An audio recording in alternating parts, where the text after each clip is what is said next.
برو آقا.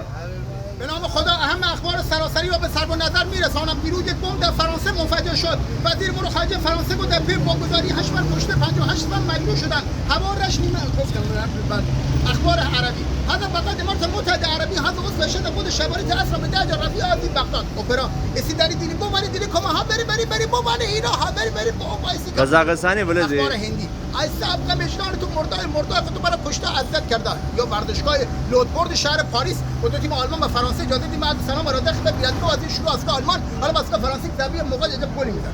شعرم بخونم با یاد عزیزانم این بانگ پریشانم نی آیم و میدانم من یک شب مهمانم گر یوسف تبعیدی در وسوسه کنعانم گر هم نوس یعقوب آن پیر پریشانم تا من همه آقا ایده قزاقستانی باشه ایده قزاقستانی